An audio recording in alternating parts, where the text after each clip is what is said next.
Korban meninggal akibat ambruknya musola di Pondok Pesantren Al-Khozini, Buduran, Sidoarjo, Jawa Timur telah dimakamkan. Maulana Alfian Ibrahim merupakan santri tingkat sekolah menengah pertama di Ponpes Al-Khozini.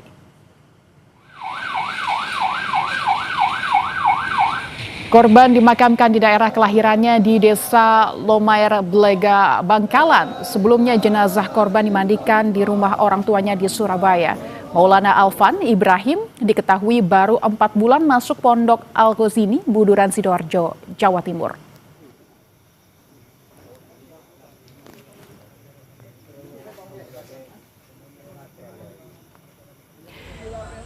Korban jiwa robohnya musola Ponpes Al-Khozini bertambah 1 orang. RSUD Noto Puro Sidoarjo menyiagakan tenaga kesehatan dan dokter tambahan untuk melayani korban.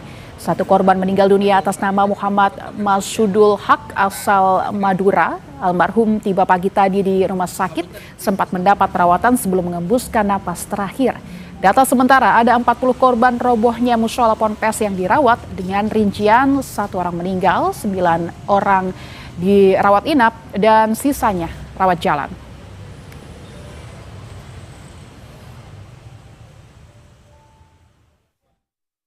Mulai kemarin kita sudah merawat 40 pasien. Sekarang ini yang sedang opname 9, 10 yang opname, yang 1 meninggal barusan, nggak sampai dirawat inap. Muhammad Masudul Haq yang meninggal dari Bangkalan. dari Bangkalan. Sampang atau Bangkalan? Muhammad siapa Pak? Muhammad siapa? Muhammad Masudul Haq. Asal Madura Pak ya? Madura. Untuk mengetahui informasi terkini, kita sudah terhubung dengan jurnalis Kompas TV Kika Madona dan juru kamera Silmi Ardiantovani di Pondok Pesantren Al-Khozini, Sidoarjo, Jawa Timur.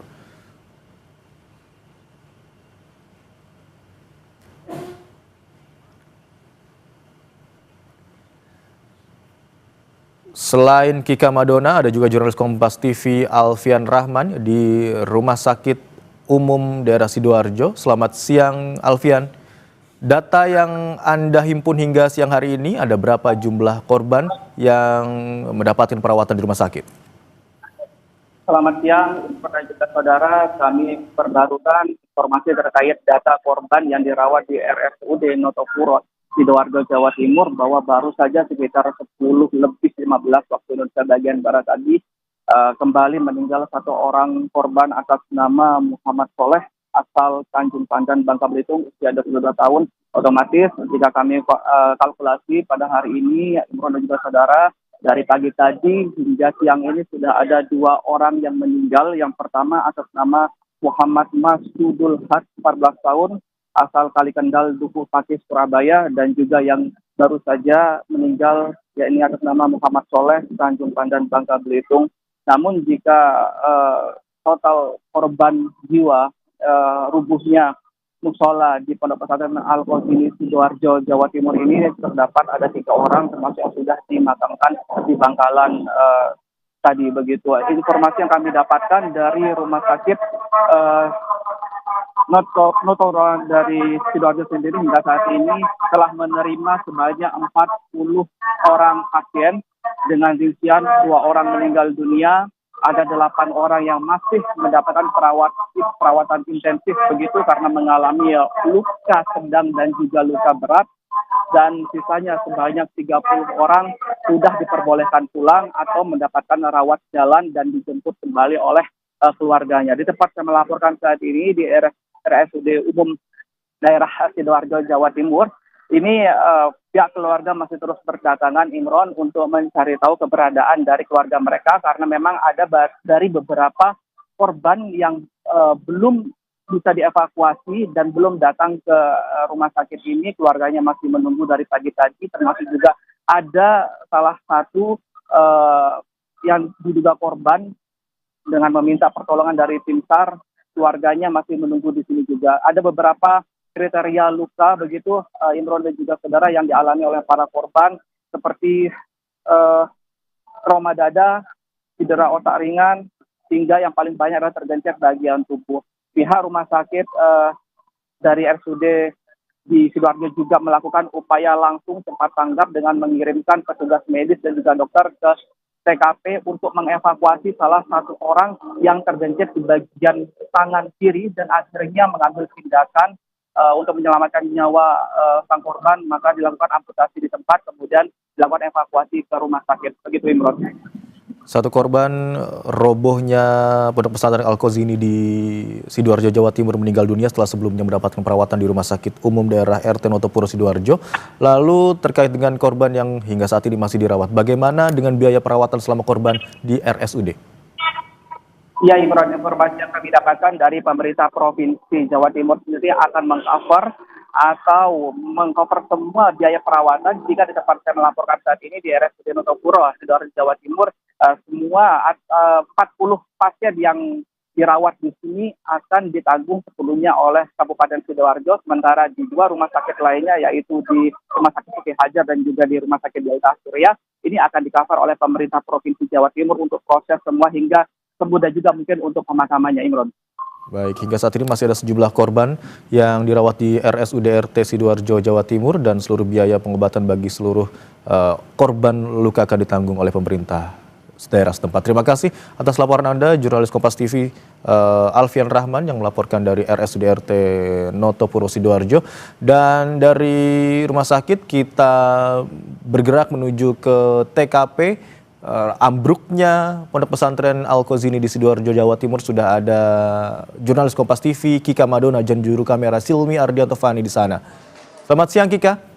Saat ini apakah masih ada korban yang terjebak di reruntuhan bangunan pondok pesantren yang kemarin ambruk? Ya, Imron dan juga saudara, kalau berdasarkan informasi yang kami terima dari Sekda Prof Jawa Timur atau Sekretaris Daerah Provinsi Jawa Timur, Hadi Karyono, yang tadi sempat kita wawancara pada saat breaking news Kompas TV, ini menyatakan bahwa saat ini upaya untuk evakuasi juga masih terus dilakukan dan juga pencarian korban. Ini menjadi dua hal yang sangat utama dari proses yang juga kemudian berlangsung pada hari ini, yaitu pencarian korban. Dan hingga saat ini untuk proses pencarian korban ini tadi juga sempat disampaikan oleh Hadi Karyono bahwa untuk korban yang sudah teridentifikasi berada di lokasi atau sudah ditemukan lokasinya, yaitu sebanyak 12 orang korban. Di mana dari 12 orang korban tersebut 7 diantaranya dinyatakan selamat, sehingga saat ini upaya-upaya untuk memberikan logistik seperti bantuan air minum, lalu juga kemudian bantuan oksigen ini juga masih terus dilakukan, sekaligus untuk memastikan bahwa kondisi korban cukup baik. Dan juga saat ini dari tim SAR juga kemudian melakukan upaya-upaya seperti mencari jalan begitu untuk kemudian melakukan membuat jalan untuk memudahkan mengakses ke lokasi dari masing-masing korban, sehingga upaya-upaya tersebut yang juga kemudian dilakukan.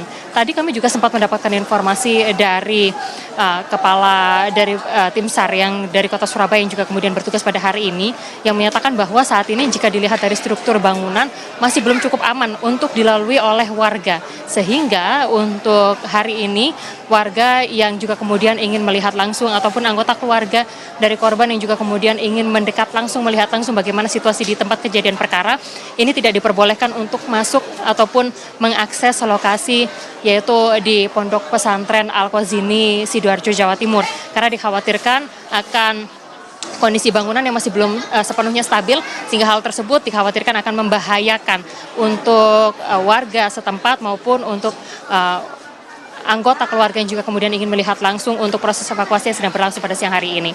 Sementara itu, saudara, update informasi yang kami terima pada siang hari ini, total jumlah korban yang juga sudah ditemukan oleh tim SAR hari ini yaitu sebanyak 102 orang korban, dan langsung dibawa ke 4 rumah sakit yang ada di wilayah Sidoarjo atau Kabupaten Sidoarjo. Di antaranya adalah di Rumah Sakit Siti Hajar, RSUD Sidoarjo, dan juga RSUD Delta Surya yang ada di Sidoarjo, Jawa Timur ini untuk mendapatkan perawatan secara intensif.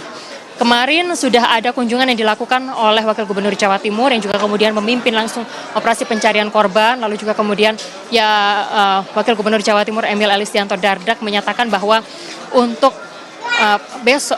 proses evakuasi yang dilakukan terhadap korban ini masih akan terus dilakukan sampai sepenuhnya korban ini bisa terevakuasi seperti itu.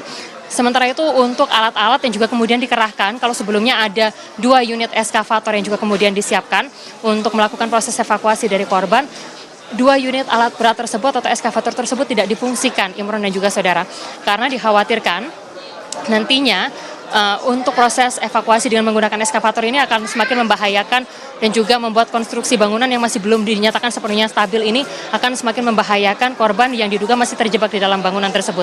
Sehingga untuk pencarian atau evakuasi yang dilakukan terhadap korban ini dilakukan oleh tim SAR dengan menggunakan atau dengan perbantuan dari anjing pelacak untuk memastikan atau membuka jalan dan juga memastikan bahwa struktur jalan tersebut atau lokasi tersebut aman untuk dilalui oleh masing-masing petugas yang akan melakukan evakuasi. Jadi strategi itu yang saat ini sedang dilakukan untuk memastikan bahwa saat ini proses evakuasi bisa berjalan dengan lancar dan juga aman bagi para petugas yang melakukan evakuasi. Sementara itu saudara, untuk Gubernur Jawa Timur Khofifah Indar Parawansa juga kemudian menyatakan bahwa untuk korban sepenuhnya perawatan atau pengobatan yang dilakukan terhadap korban ini sepenuhnya nantinya akan dibantu oleh pemerintah Provinsi Jawa Timur dan juga pemerintah daerah setempat, sehingga untuk para keluarga korban dimohon untuk tidak khawatir karena pemerintah telah menyiapkan dana untuk pengobatan dari masing-masing korban. Sementara itu saudara, tadi hari ini pada pukul 8 pagi tadi, Ketua Umum PBNU Yahya Holil Stakuf juga sempat menyaksikan langsung bagaimana kondisi bangunan pasca ambruknya Pondok Pesantren Al-Qazini di Sidoarjo, Jawa Timur. Yang mana ia juga selain kemudian memastikan untuk proses evakuasi berjalan lancar, ia juga memberikan penguatan terhadap keluarga korban yang saat ini juga masih menanti kepastian terkait dengan jumlah korban yang juga kemudian telah berhasil dievakuasi oleh pihak dari tim SAR. Demikian, Imron, kembali kepada Anda. Hingga saat ini masih ada sejumlah korban yang diduga masih berada di bawah reruntuhan dan evakuasi dengan alat berat tidak dilakukan karena dinilai membahayakan korban yang diduga masih tertimbun reruntuhan. Terima kasih atas laporan Anda, jurnalis Kompas TV Kika Madona, juru kamera Andika Pratama, serta sebelumnya ada Alfian Rahman dan juru kamera Dedi yang melaporkan dari RSUD RT Noto Puro Sidoarjo, Jawa Timur. Terima kasih rekan-rekan.